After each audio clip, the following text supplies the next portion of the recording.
My HOA ordered me to tear down my mountain mansion over a pile of absurd fines. The notices kept coming, one after another, each more aggressive than the last. They said my landscaping was a fraction of an inch too tall. My mailbox didn't match the approved shade of beige. And somehow, the way sunlight bounced off my windows was disturbing the peace. It was beyond ridiculous. I had built my dream home on that mountain, a place where my family could finally have some peace. And now this group of meddling busybodies was trying to take it away from me. The fine started in the thousands, then climbed into the tens of thousands, and eventually they issued their ultimate threat.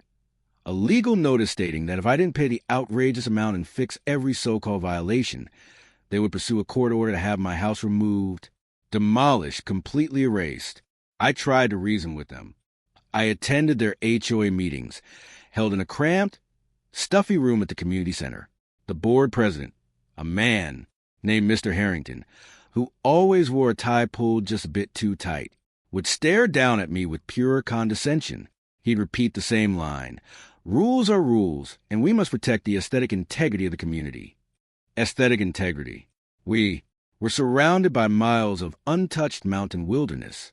My home had been designed by a world-renowned architect specifically to blend into the landscape, but to them, it was nothing more than a checklist of violations. They treated me like I didn't belong, like I was some outsider, even though I had owned that land long before most of them ever arrived. To them, my refusal to obey their every petty demand was a direct challenge to their authority. The final letter was the breaking point.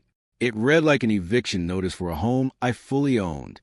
They scheduled a final emergency meeting to vote on taking legal action to seize and demolish my property to recover their fines. They must have assumed I would finally give in, write them a massive check, and beg for mercy. They had no idea who they were dealing with. I had been patient. I had tried to cooperate, but they had pushed me too far. I already knew I wouldn't be walking into that meeting as just another homeowner. I'd be showing up in a very different role. That evening, the community hall was buzzing with anticipation. Mr. Harrington stood at the podium, soaking in the attention. He rambled on about order, discipline, and conformity. He painted me as the villain, a reckless homeowner who believed he was above the rules. The other board members nodded along, their expressions stiff and self-righteous. They were ready to strike. The vote was moments away.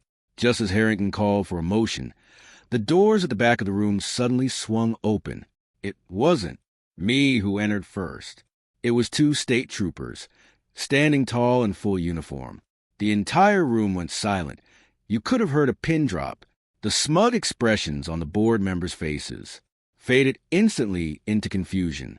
Then I stepped in, flanked by my chief of staff. I wasn't dressed in my usual casual clothes. I was in my formal work suit. I walked slowly down the aisle, my footsteps echoing through the silence. I saw Mr. Harrington's jaw go slack, the color draining from his face. I reached the front, took the microphone from his shaking hand, and faced the stunned crowd. "Good evening," I said, my voice steady and controlled. "For those of you who don't know, my name is John Richards, and while I am the owner of the house on Lot 212, I'm also the governor of the state." A wave of shock rippled through the room. I let the silence sit for a moment before turning to the board. "I've reviewed your bylaws, your fines, and your threats," I continued, "not only as a homeowner, but alongside some of the best legal experts in the state. And it seems you've been operating well beyond your authority." I went on to explain, in exacting detail, how their actions amounted to harassment, selective enforcement, and even possible extortion. I informed them that my office had already launched an investigation into the financial practices and governance of this HOA and others across the state facing similar complaints. This was no longer about my house. It was about their entire operation. The shift in power in that room was immediate and overwhelming, like a shockwave.